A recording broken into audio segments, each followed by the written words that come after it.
how can you convince me, if Asia is indeed the coming power in the 21st century, how can you convince me that Asia is going to adopt a genuine human rights agenda? Your question is about how we judge societies. The assumption in your question is that we have certain standards by how we judge West societies.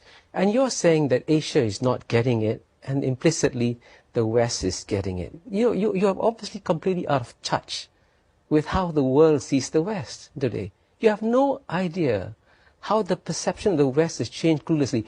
Western commentators continue to give lectures to the rest of the world, and you become the laughing stock of the world. They say, these guys, at the moment they get a slight hint of insecurity, guess what?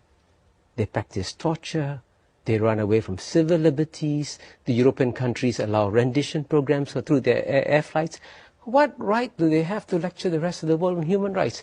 Actually, the advances in human rights today are being made in Asia, and guess what? The retreat on human rights is being made in the West. You think the rest of the world cannot see it? If you look at the rising levels of education in the world, believe me, one of the key things in my book is about the hundreds of millions of people being educated.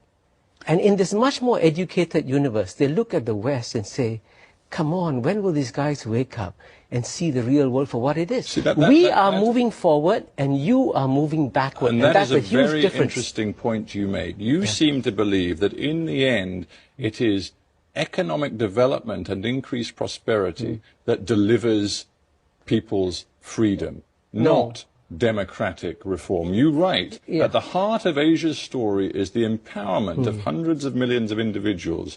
The West misses the massive democratization of the human spirit that is taking place in China. And that, you seem to be saying, is taking place without democratic reform, because there certainly isn't democratic reform. You see, this is where I introduce a distinction between freedom and democracy. Okay? Now, China doesn't have a democratic system. That's well known. Even the Chinese admit it.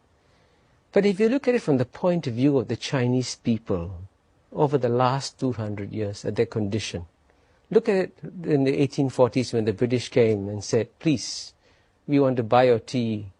We offer you opium written. When the Chinese said no, you bombarded them. They went through hell over the last 200 years.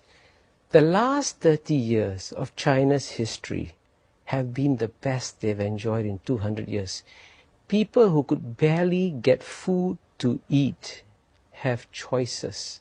When you can make a choice of